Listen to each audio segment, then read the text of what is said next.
5 states, Pakistan के border की 5 states, Jammu Kashmir, Punjab, Haryana, Rajasthan और गुजरात, कल शाम को या दिन में कल होंगी यहाँ पर मॉक ड्रिल्स। और उससे याद आता है कि अभी तकरीबन 1 महीने पहले ऑपरेशन सिंदूर की जो मॉक ड्रिल्स हो रही थी, जिस दिन मॉक ड्रिल होनी थी उससे 1 रात पहले ही हमला हुआ था। पाकिस्तान घबराया हुआ है इन मॉक ड्रिल्स के अनाउंसमेंट से कि आज रात फिर हमला तो नहीं होगा, लेकिन मॉक ड्रिल्स क्या करेंगी ये और कैसे करेंगी और क्या इंडिकेशन है पाकिस्तान को, इस पर बात करने के लिए हमारे साथ मेजर राकेश शर्मा, शौर्य चक्र, जो कि खुद करगिल वॉर लड़ चुके। सर बहुत बहुत स्वागत आपका हमारे शो में। सर एक चीज कि ये जो मॉक ड्रिल्स बताई जा रही है हमें, ये मॉक ड्रिल्स कल होंगी, मोस्ट प्रोबेबली कल डे टाइम में हो सकती है, रात में भी हो सकती है। ये जो मॉक ड्रिल्स हैं ये क्या इंडिकेट करती है, क्या इंडिकेशन है इसका? मतलब पाकिस्तान सतर्क हो जाए, हम मार सकते हैं, दोबारा अटैक कर सकते हैं। रोहित जी, सबसे पहले सभी भारतवासियों को आपको मेरी तरफ से जय हिंद। और जो ये मॉक ड्रिल का जो सिलसिला है, सबसे पहले एक ये नेशनल इंटरनेशनल लेवल पे एक मैसेज जिसको कि हमारे प्रधानमंत्री जी ने और बाकी जितने भी हमारे सेना के जो सीनियर लोग हैं उन्होंने बार बार कहा है कि ऑपरेशन सिंदूर जो है पॉज हुआ है, वो समाप्त नहीं हुआ है, वो अभी भी जारी है। तो ये एक इंडिकेशन है कि जो हम मॉक ड्रिल्स कर रहे हैं वो ये दर्शाता है कि ऑपरेशन सिंदूर को कोई समझ ले कि वो समाप्त हो गया है, तो वो अभी भी चालू है, पहली बात। दूसरी बात है, ये एक डिफेंस के तौर पर हम बोले हैं तो ये हमारी जो सिविल डिफेंस है उसकी जो पोस्चरिंग है, उस पोस्चरिंग को दर्शाता है कि ना सिर्फ हमारी सेनाएं बल्कि हमारे जो आईबी से लगे हुए स्टेट्स हैं पाकिस्तान के साथ, उनके ऊपर लेवल ऑफ प्रिपेयर्डनेस इतना अच्छा और इतना बेहतर है कि उससे पाकिस्तान को साफ साफ इंडिकेट हम कर रहे हैं कि अगर आप ये सोचते हैं कि आप कोई हरकत करने की कोशिश करेंगे और हमारी तैयारी नहीं है तो आप ऐसी चूक ना करें, क्योंकि भारत जो है किसी भी समय अगर वो कुछ करने की कोशिश करते हैं, इनकर्जन करने की कोशिश करते हैं, आईबी के ऊपर डिस्टर्बेंस करने की कोशिश करते हैं, इनग्रेस करने की कोशिश करते हैं, तो जो मॉक ड्रिल्स हैं वो इंडिकेट करेंगी कि हमारी तैयारी 24 घंटे है, हम सजग हैं और हम उनके किसी भी इस जो चूक करेंगे उसका हम किसी भी समय जो है भलीभांति जवाब दे सकते हैं। हम भली बात जवाब दे सके। अच्छा, मेरे साथ एक चीज और, मॉक ड्रिल्स अब तो जरूरत नहीं थी, गवर्नमेंट ने अनाउंस की है, मतलब गवर्नमेंट प्रिपेयर्डनेस दिखाना चाहती है कहीं ना कहीं। साथ में ये भी कि क्या गवर्नमेंट ऑपरेशन सिंदूर खत्म नहीं हुआ ऐसा बोल रही है, लेकिन पाकिस्तान की तरफ से पीस टॉक्स आनी शुरू हो गई। जब से हमारी तरफ से बोला गया कि ऑपरेशन सिंदूर खत्म नहीं हुआ, तो वहां से बोला जा रहा है, पाकिस्तान की तरफ से बोला जा रहा है कि पीस टॉक्स हमें करनी है। क्या आप कहीं विरोधाभास देख रहे हैं दोनों में? एक तरफ से पीस की बात हो रही है, एक तरफ से बोला जा रहा है कि ऑपरेशन सिंदूर ही खत्म नहीं हुआ, तुम पीस की बात कर रहे हो, अभी तो बजाएंगे तुम्हें। और देखिए, अभी जो ऑपरेशन सिंदूर हुआ उसमें मैं आपको एक बात बताऊं कि मैंने जहां जहां भी मेरे चर्चा हुई, जहां भी मेरी बात हुई, मैंने साफ तौर पर यह कहा कि 1971 जो युद्ध हुआ था उसमें पाकिस्तान में सरेंडर करने में 13 दिन लगाए थे। फर्क यह है कि 2025 में पाकिस्तान ने मात्र 3 या 4 दिन लगाए सरेंडर करने के लिए। तो जो मेरा कहने का जो तात्पर्य है वो ये है कि पाकिस्तान के पास चारा नहीं है कोई और इसके अलावा कि वो पीस टॉक्स की और भारत के साथ जो है ट्रेड रिलेशंस, ये सब जो देख रहे हैं कि उनके जो प्रधानमंत्री हैं उन्होंने बयान दिए कि हम तैयार हैं, हम शांति की बात करना चाहते हैं, उनके पास कोई चारा नहीं है। पहली बात वो ठीक है, उनकी मिलिट्री एक जो है फॉल्स एग्रेसिव पोस्टरिंग रखती है वो क्योंकि उनका वहाँ पर राज है, और आप जानते हैं, हम सब जानते हैं कि जो सिविल गवर्नमेंट है वो मेयरली पपेट है।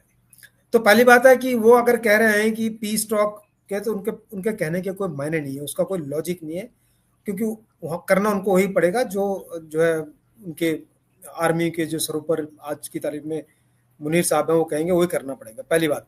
दूसरी बात यह है कि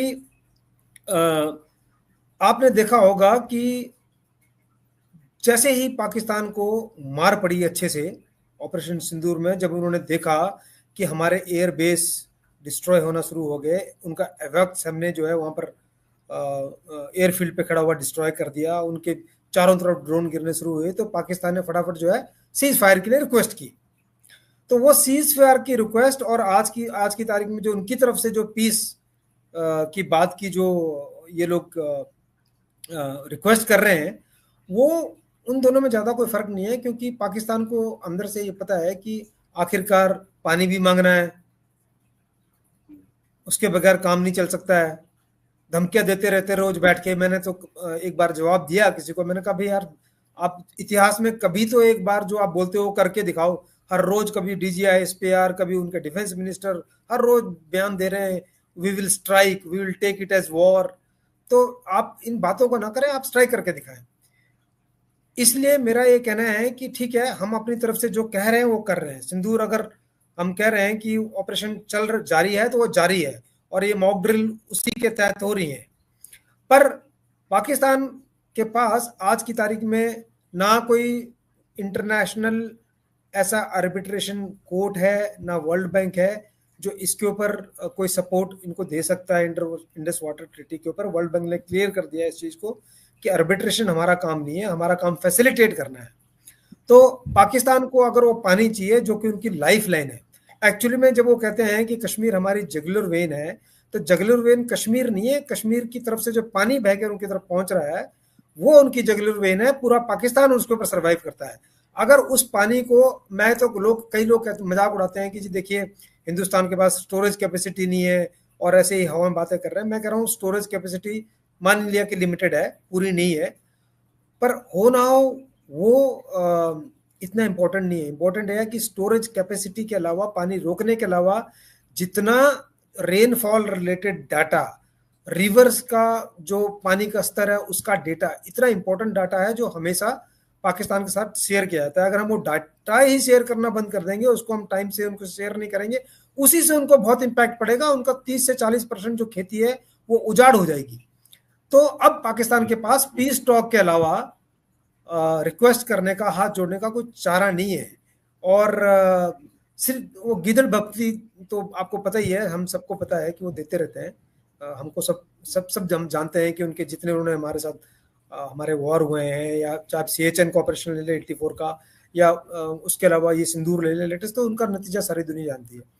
तो वो उनकी तरफ से ये सब चलता रहेगा। पर हमारी जो मॉक ड्रिल्स हैं, ये मैं इनफैक्ट इसको मैं बहुत पॉजिटिव तरीके से ले रहा हूँ कि गवर्नमेंट एक पोस्चरिंग भी कर रही है और एक मैसेज भी दे रही है बहुत क्लियर कट। गवर्नमेंट एक मैसेज भी दे रही है, पोस्चरिंग भी कर रही है। अच्छा, क्या आपका मानना यह है कि इंडिया ने जल्दी विड्रॉ कर लिया, सीज फायर जल्दी मान ली? बहुत सारे लोग बोल रहे हैं सीज फायर जल्दी मान ली, कुछ दिन और चलाना चाहिए था इसको। आपका क्या मानना है? मैंने सुना ये बयान, हमारे जो एक्स चीफ हैं जनरल मलिक, उन्होंने सबसे पहले इसके ऊपर बयान दिया था। बाकी लोग भी इस बात को कह रहे हैं।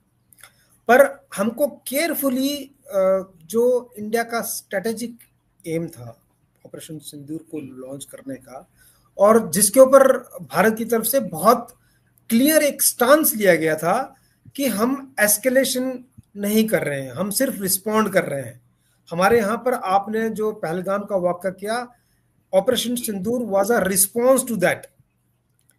We did not start it first, हमने शुरुआत नहीं की। हमने जो है, जब वो टेररिस्ट जो लोकेशंस थी उनके ऊपर स्ट्राइक किया, जो ऑपरेशन सिंदूर की शुरुआत थी, तो हमने ये बताकर कहा कि हम स्पेसिफिकली जो टेररिस्ट हब्स हैं, जो लॉन्च पैड है, उनके ऊपर हम स्ट्राइक कर रहे हैं। इस बार हम पाकिस्तान के अंदर घुसे, POK छोड़ के, और काफी अंदर तक घुसे।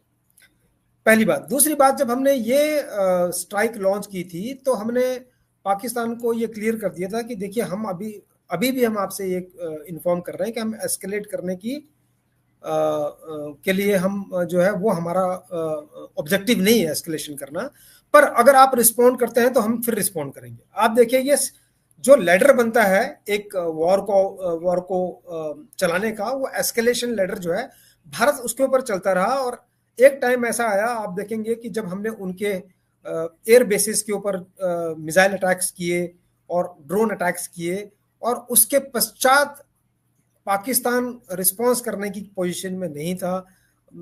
सारी दुनिया को पता लगा कि एक सेंसिटिव स्ट्राइक हुई उनकी न्यूक्लियर साइट के पास, जिससे कि काफी अलार्म्ड होगी दुनिया।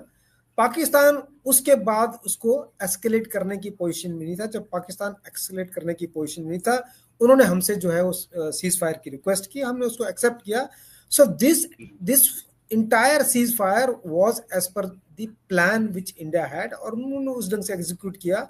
तो मैं मानता हूं कि बिल्कुल सही कदम था। जरूरी नहीं है कि आप उस वॉर को एस्केलेट करते रहे। जो आपका इस ऑपरेशन का ऑब्जेक्टिव था उस टाइम के लिए, वो हमने अचीव किया भली बात completely. Right, thanks a lot major साहब फॉर ज्वाइनिंग। मेजर साहब, हम उम्मीद करते हैं कि आप और डिस्कशंस हम आपके साथ करते रहेंगे, जल्दी ही आपके टाइम निकाल पाएंगे। अभी के लिए बहुत बहुत धन्यवाद, नमस्कार, बहुत बहुत धन्यवाद। जय हिंद रोहित जी।